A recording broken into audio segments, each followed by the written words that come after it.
হামজার কলিজা যদি কেউ আমার কাছে পেশ করতে পারে, হামজার মাথার খোলটা যদি পেশ করতে পারে, কলিজা চাবাইব আর এই খুলের মধ্যে শরাব পান করব। নাউজুবিল্লাহ। হযরতে ওয়াহশী রাদিয়াল্লাহু তাআলা যিনি পরবর্তীতে মুসলমান হয়েছেন, ওয়াহশী রাদিয়াল্লাহু তাআলা এই ঘোষণা শোনার পর যে বিশাল আকৃতির পুরস্কার পাবে, সাইয়্যিদুশ শুহাদা হযরতে হামজা রাদিয়াল্লাহু তাআলা আনহুকে শহীদ করার জন্য তাকে জবাই করে তার বুক ছিঁড়ে কলিজা বের করে তখন ওখানে হিন্দা বিনতে উতবার কাছে আবু সুফিয়ানের স্ত্রীর কাছে পেশ করেছে। আল্লাহর হাবিবী দৃশ্য দেখার পর আউট অফ দ্য কন্ট্রোল, নিজেকে কন্ট্রোল করতে পারেন নাই। তখন লাশ দেখে সাথে সাথে বলেছিলেন, ওয়াল্লাহ লা উমাসসিলান্না মিনহুম ৭০ রাজুলান, আমার এক চাচার পরিবর্তে ৭০ জনকে আমি হত্যা করব। একবার হযরতে আলী কাররামাল্লাহু ওয়াজহা আল্লাহ নবীর কাছ থেকে একটা উটনি পেয়েছেন, আর একটা উটনি তার নিজের ছিল।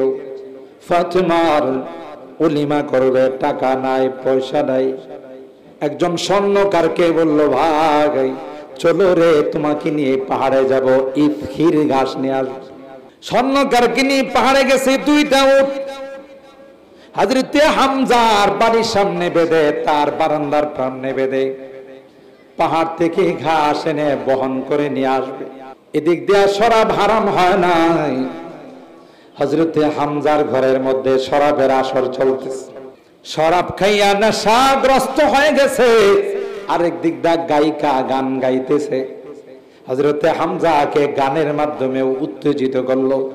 গায়িকা তার গানের মধ্যে বলছিল, আলায়া হামজুল শুরুফিন নিবাই ওয়া হুন্না মুআক্কালাতুম বিল ফানাই।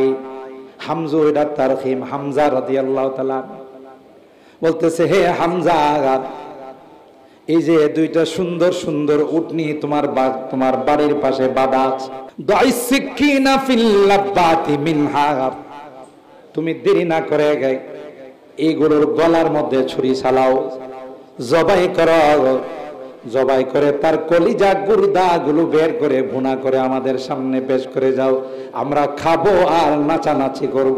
নাউজুবিল্লাহ বলেন। হযরতে হামজা রাদিয়াল্লাহু তাআলা দেরি করে নাই, ছুরি হাতে নিয়ে আলী কাররামাল্লাহু ওয়াজহার 2টা উটনিকে জবাই করে তার বুক ছিঁড়ে কলিজা বের করে ভুনা করে ওই যারা নেশার আড্ডায় ছিল, মদের আড্ডায় ছিল, তাদের সামনে পেশ করে দিয়েছে। আর বলো, দেখো আমি কত বড় বাহাদুর, তাৎক্ষণিক বাস্তবায়ন করলাম। আবু জাহেল মাস্তানি করছে, মক্কা থেকে মার্চ করে মদিনায় গেছে, ইসলাম রাখবে না, ঠিক না? 1000 সশস্ত্র যোদ্ধা নিয়ে আল্লাহর হাবিব আল্লাহর কাছে দোয়া করছেন। ইতিহাস বুখারী শরীফে আছে। আল্লাহ পাক ফেরেশতা দিয়ে সাহায্য নাযিল করছে। এখন পৃথিবীর মধ্যে সবচেয়ে বড় টয়লেটটার জায়গা হলো আবু জাহেলের বাড়ি। একসঙ্গে হাজার হাজার মানুষ ওখানে টয়লেটের কাজ সারতে পারে। পৃথিবীর এমন কোন হাজী সাহেব নেই, এমন কোন মুতামির উমরাকারী নেই যারা হজ উমরা করতে গেছে একবার আবু জাহেলের মাথায় পেশাব করছে। বরং জিজ্ঞাসা করে, আবু জাহেলের বাড়িটা কোন দিকে, কি জন্য? এর মাথায় একটু পেশাব করবে। অথচ এই আবু জাহেলের গোষ্ঠী আমার হাবিব সম্পর্কে বলেছিল, আরে মুহাম্মদকে নিয়ে আমাদের এত টেনশনের কারণ নাই। মুহাম্মদের 2টা সন্তান ছিল, ছোট কালি আল্লাহ নিয়ে গেছে। মুহাম্মদ নির্বংশ। নাউজুবিল্লাহ বলে। মুহাম্মদের কি নাই? বংশ নাই, নেক্সট জেনারেশন নাই। মুহাম্মদ গেলে গা শেষ, দরকার নাই।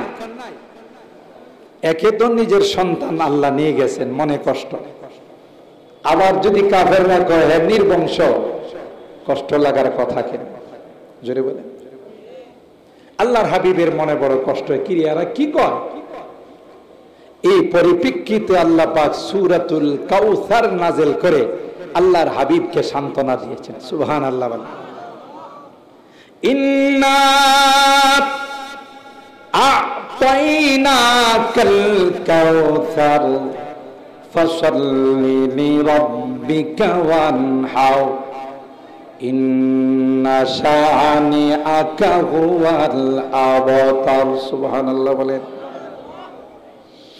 আল্লাহ পাক তার হাবিবকে ডাক দেয়া বলেন, ও আমার হাবিব, না না মন খারাপ করবেন না, আপনি টেনশন করবেন না,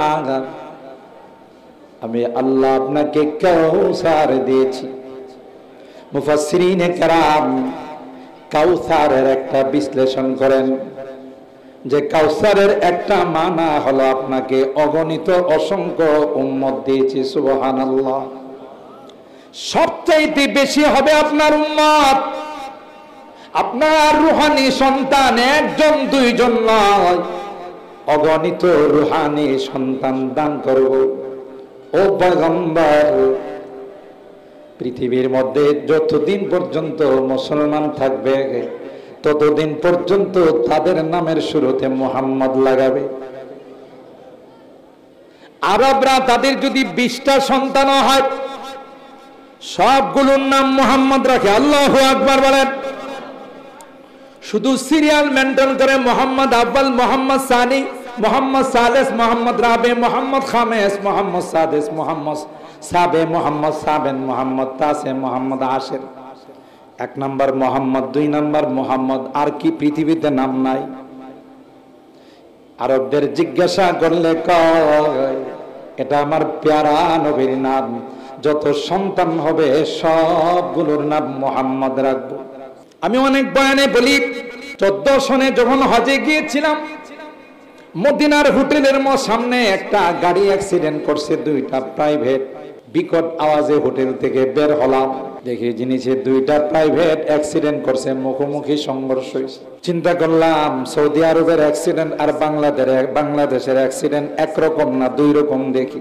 আমাদের দেশে যদি অ্যাক্সিডেন্ট করে প্রথমে হাত কাঁচা দিয়ে, যে হাত থাকতে মুখে কোনো কথা নাই, মায়ের শুরু হয়।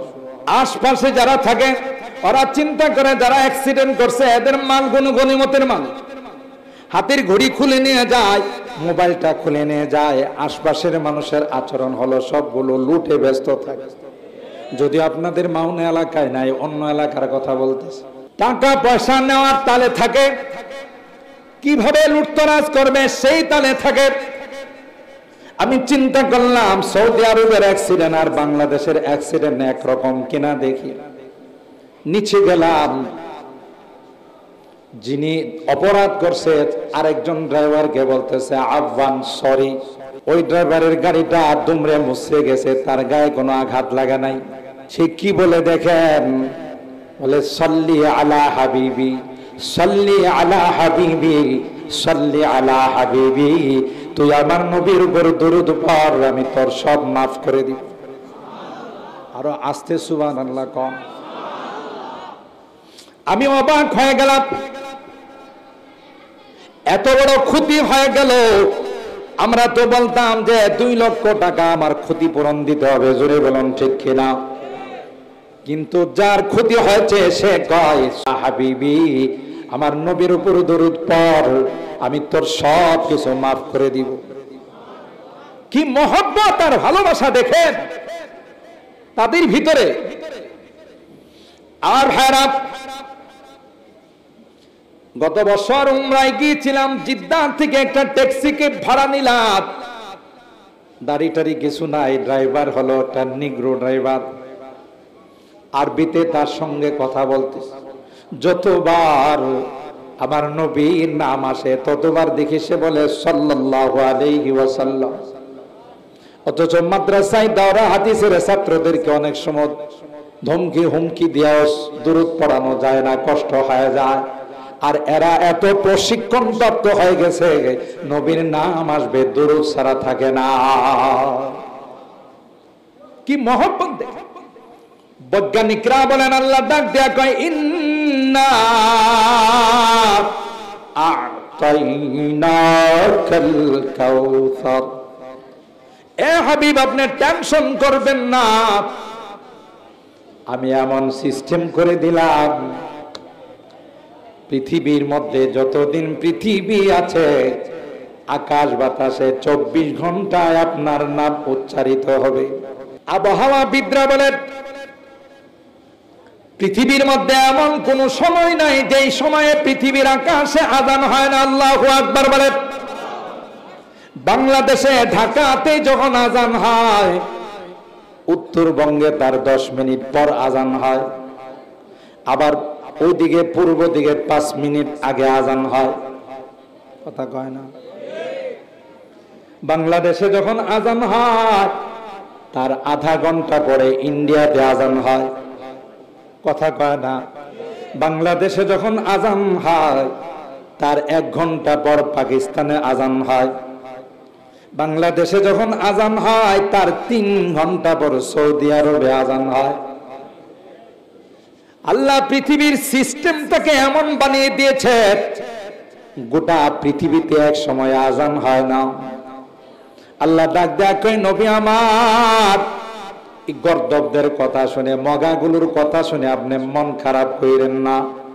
যখনই আযান হবে আমার নামের সঙ্গে আপনার নামটাও আমি অ্যাড করে দিলাম। মুয়াজ্জিন সাহেব বলবে, আশহাদু আল্লাহ ইলাহা ইল্লাল্লাহ,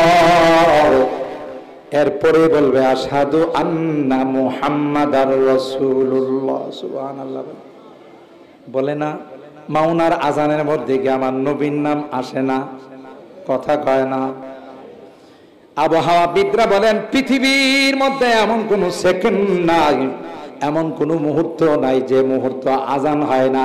সুতরাং আল্লাহর নবীর নামটা পৃথিবীর আকাশে বাতাসে 24 ঘন্টা উচ্চারিত হয়।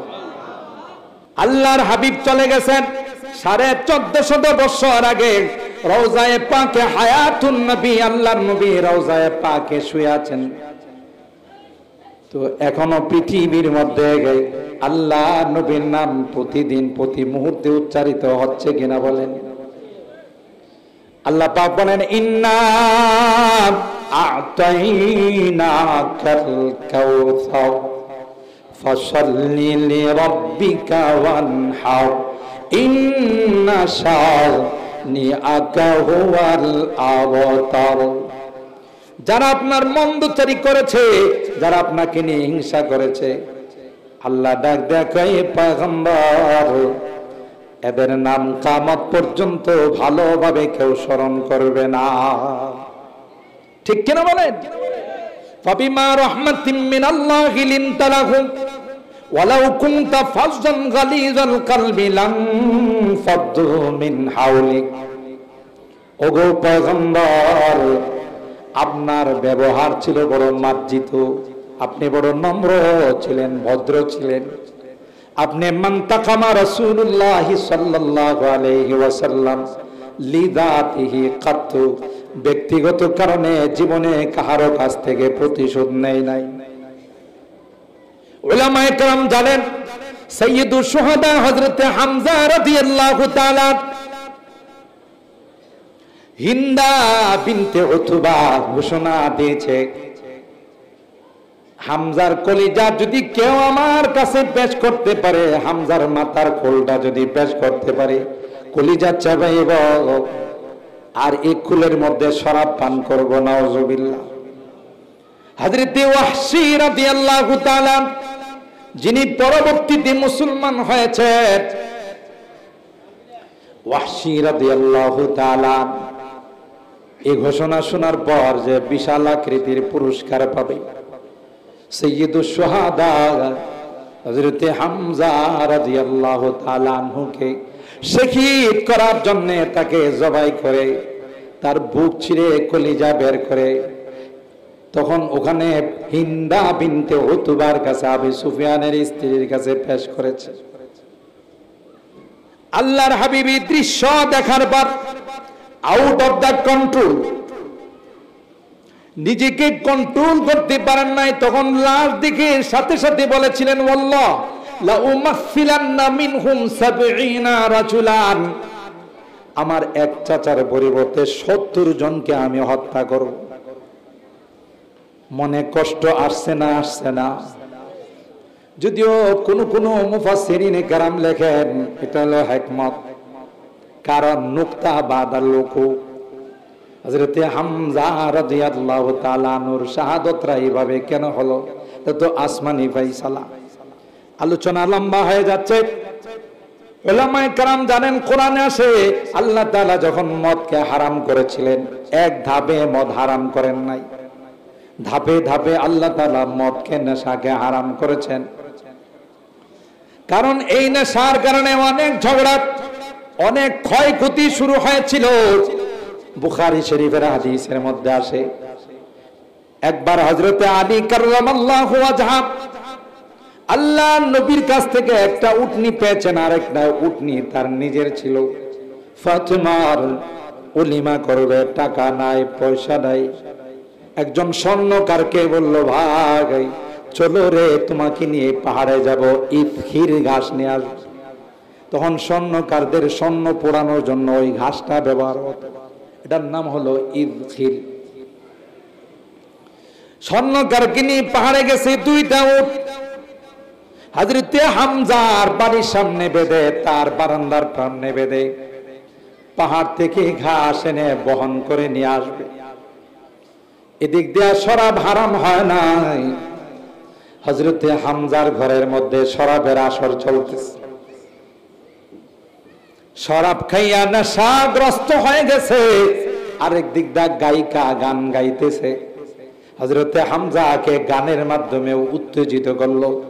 আলায়া হামজুল শুরুফিন নিওয়াই ওয়াহুন্না মুআক্কালাতুম বিল ফানাই দাইস সিকিনা ফিল লাব্বাতি মিনহা ওয়া দাররিজুহুন্না হামজাতু বিদ্দিমাই ওয়া আজ্জিল মিন আতাই বিহা বিলাহমিন কাদিদাম মিন তাবিখিন আও শিওয়াই।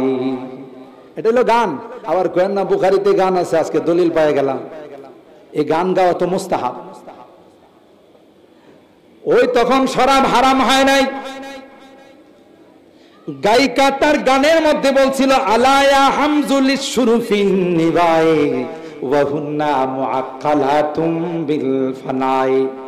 হামজু, এটা তারখিম। হামজা রাদিয়াল্লাহু তাআলা বলতেছে, হে হামজা, এই যে দুইটা সুন্দর সুন্দর উটনি তোমার বাড়ির পাশে বাঁধা আছে,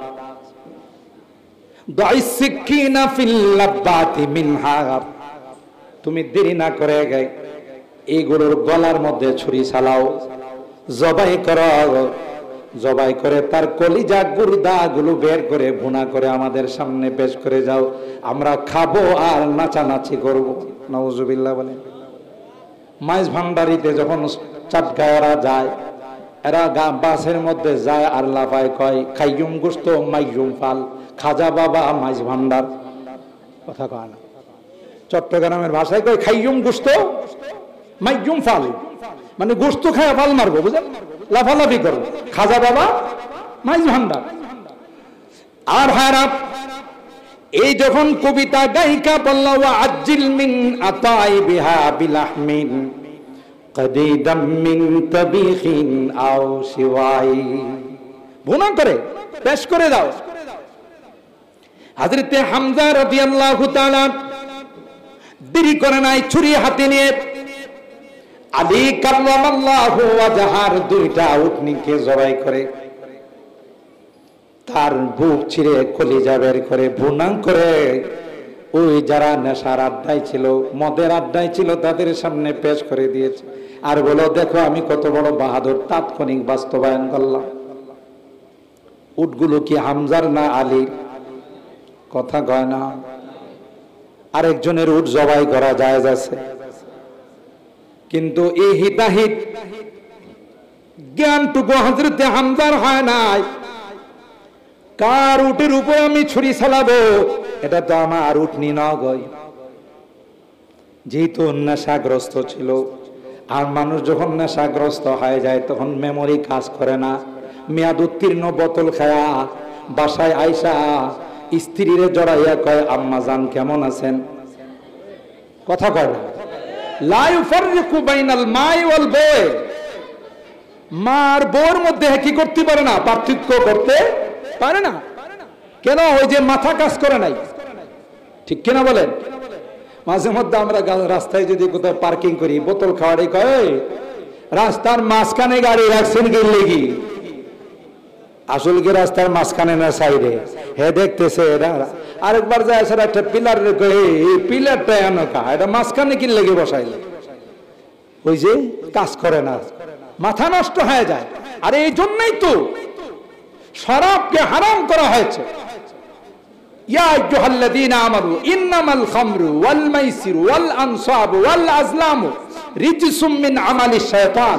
মুফাসসিরিন ইকরাম লেখেন এই দুই আয়াতের মধ্যে 10 ভাবে আল্লাহ মদকে হারাম করেছেন। কথা বলেন ঠিক কিনা? ওইভাবে 10 ভাবে আল্লাহ মদকে হারাম করেছেন, নেশাকে হারাম করেছেন। কারণ নেশা করলে কি জাতির মধ্যে সুস্থতা বিরাজ করে না অসুস্থতা বিরাজ করে? শান্তি বিরাজ করে না অশান্তি বিরাজ করে? বলুন কি বিরাজ করে? অশান্তি। ওয়ালা তাশরাবান্না খামরান ফাইন্নাহু রাসু কুল্লি ফাহিশা। হাদিসের মধ্যে আসে তোমরা কোন অবস্থাতেই নেশা করবা, কারণ সমস্ত অশান্তির মূল হলো নেশা। দুঃখজনক হলেও সত্য, আমাদের দেশে মাদক নিয়ন্ত্রণ আইন আছে, মাদক নির্মূলের কোন আইন নাই। আসতেজি বলে মাদক নিয়ন্ত্রণ আইন আছে। আরে আসবে কেন মাদক? মুসলিম কান্ট্রিতে বর্ডার দিয়ে মাদক কেন ঢুকবে? অমুসলিমরা যদি খাইতে চায় তাদের ব্যবস্থাপনায়, তাদের অফিসে, তাদের বাসায় খাবে, কিন্তু ওইপেন কোন মাদক দেশে থাকতে পারবে না। মাদকের করাল, মাদকের নেশার করাল গ্রাসে পড়ে আজকে লক্ষ লক্ষ যুবক পথ হারা, লক্ষ লক্ষ যুবক তাদের জীবনকে বিপন্ন করে তুলেছে। ঠিক কিনা বলেন? আমরা যতই চেষ্টা করি জিরো টলারেন্স ঘোষণা করার পরেও নিয়ন্ত্রণ করা যাচ্ছে না। কারণ গলতরা হলো ওখানে। মাদক নির্মূলের আইন যদি থাকতো, এটা মুসলিম কান্ট্রি, এখানে কোনো মাদক ঢুকতে পারবে না, যে মাদক কোরআনের মাধ্যমে আল্লাহ হারাম করেছেন। কথা বলেন ঠিক কেন? দেখেন মাদকের কারণে এত বড় একজন সাহাবী, তার মাথায় কাজ করে নাই যে উটগুলো তো আমার না, এই উটগুলো তো আরেকজনের, আমি কি করে এগুলোর উপরে ছুরি চালাই। হযরত আলী কাররামাল্লাহু ওয়াজহা ঘাস নিয়ে এসে যখন দেখলেন দুইটা উটনিকে জবাই করে তার বুক ছিঁড়ে কলিজা বের করা হয়েছে, লা ইয়ামলিকু দামআহু, হযরত আলী নিজের অশ্রুকে কন্ট্রোল করতে পারে নাই, কান্নায় ভেঙ্গে পড়েছেন। পয়গম্বরের দরবারে গিয়ে বলে, ইয়া রাসূলুল্লাহ, আসেন গো, দেখে যান আমার উটনির কি দুর্দশা হয়েছে। আল্লাহর হাবিব সাহাবায়ে কেরামদেরকে নিয়ে যখন আসলেন, আয়েশা দেখলেন বিভৎস অবস্থায় উটনিগুলোকে জবাই করে সিনা চাক করে তার থেকে কলিজা বের করে, গুর্দা বের করে এগুলো ভুনা করে তারা খাইছে আর আনন্দ করছে, ফুর্তি করছে। এরকমের আনন্দ ফুর্তি, এরকমের আসর তো বাংলাদেশ স্বাধীন হওয়ার পর কখনো হয় নাই। কথা কয় না? ঘুমাই গেছেন? কত ছবি আর ভিডিও ক্লিপ মিডিয়ার সাহায্যে আমরা দেখি বড় বড় নেতারা নর্তকীদেরকে নিয়ে আনন্দ ফুর্তি করে। আর এমন নেতা খুব কম পাওয়া যাবে, আছে অবশ্যই, খুব কম পাওয়া যাবে যারা নেশাগ্রস্ত ছিল না। কথা কয় না? আল্লাহর পয়গম্বর হযরত হামজাকে জিজ্ঞাসা করবে, দেখেন নেশাগ্রস্ত হইয়া হযরত হামজা সবাইকে নিয়ে এখানে নাচানাচি আর আমোদ ফুর্তি করতেছে। বারবার পয়গম্বর হামজাকে ডাক দিয়ে জিজ্ঞাসা করার চেষ্টা করেন, ইয়া হামজা আম্মি, ইয়া আম্মি, হে চাচা তাকায় না। কয়েকবার ডাক দেওয়ার পর চোখ লাল করে তাকাইছে, তাকায় বলতেছে, হাল আনতুম ইল্লা আবিদুন লিআবাই, তুমি কি জন্য আমারে জিজ্ঞাসা করতে আসছো? তুমি তো আমার বাবার গোলাম। স্বাভাবিক অবস্থায় না অস্বাভাবিক অবস্থায়? কথা বলেন।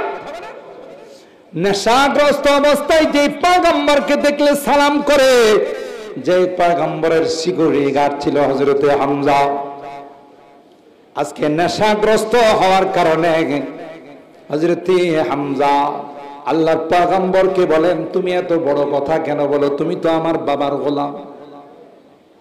আল্লাহর হাবিব কোনো জবাব দেয় না।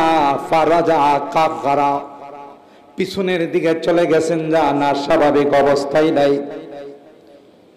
কোন কোন বর্ণনায় আসে আল্লাহর কুদরত বোঝা যায় না, তিনি তো সাইয়্যিদুশ শুহাদা হবেন। আল্লাহ নির্ধারণ করে রেখেছেন হযরতে হামজার শাহাদাতরা এইভাবে হবে যে ওয়াহশী রাদিয়াল্লাহু তাআলা এইভাবে তাকে শহীদ করে বুক ছিঁড়ে তার কলিজা বের করবে। যেহেতু আলী কাররামাল্লাহু ওয়াজহার উটনিগুলোকে তিনি এইভাবে বুক ছিঁড়ে তার কলিজা বের করেছিলেন। আমার ভাইরা খুব ভালো করে মন দিয়া শুনেন, আল্লাহর হাবিব এই দৃশ্য দেখার পর নিজেকে কন্ট্রোল করতে পারেন না। তিনি বললেন, ওয়াল্লাহি লা উমাসসিলান্না মিনহুম ৭০ রাজুলান, আমি আমার এক চাচার পরিবর্তে ৭০ জনকে হত্যা করব। সাথে সাথে হযরত জিবরাইল আমিন এসে বললেন, আসসালাতু আসসালামু আলাইকা ইয়া রাসূলুল্লাহ, ওগো পয়গম্বর আপনাকে সালাম। কোরআনের আয়াত দিয়ে আল্লাহ পাঠাইছেন, ওয়াইন আকাবতুম ফাআকিবু বিমিসলি মা উকিবতুম বি ওয়ালা ইন সাবারতুম লাহুয়া খায়রুল লিস-সাবিরিন। প্রতিশোধ নিতে হলে একজনের পরিবর্তে একজন। ওয়াইন আকাবতুম ফাআকিবু বিমিসলি মা উকিবতুম বি, যা করেছে তার এক চুল পরিমাণ বেশি নেওয়ার পারমিশন নাই। সুবহানাল্লাহ বলেন। ওয়ালা ইন সাবারতুম, আর যদি আপনি সবর করেন, প্রতিশোধ না নিয়ে যদি আপনি ছেড়ে দেন, তাইলে আল্লাহর দরবারে আপনার জন্য আল্লাহ উত্তম বিনিময় রেখেছেন। আল্লাহর হাবিব সাথে সাথে বলে ফেললেন, না না, প্রতিশোধ নেব না, আমি মাফ করে দিলাম। আর এর বিনিময়ে হযরতে ওয়াহশী ঈমান নসিব হয়ে গেল। এমন পয়গম্বর নিজের ব্যক্তিগত স্বার্থে জীবনে কোনোদিন প্রতিশোধ নেন। আমাদের কি শিক্ষা দিয়েছেন যে কখনো যদি তুমি জুলুমের শিকার হও, কেউ যদি তোমাকে জুলুম করে, সুলমান কাতাআকা ওয়াফু আম্মান যালামাকা ওয়া আহসিন ইলা মান আসা ইলাইক, তুমি তাকে মাফ করে দিও, লাভ হবে।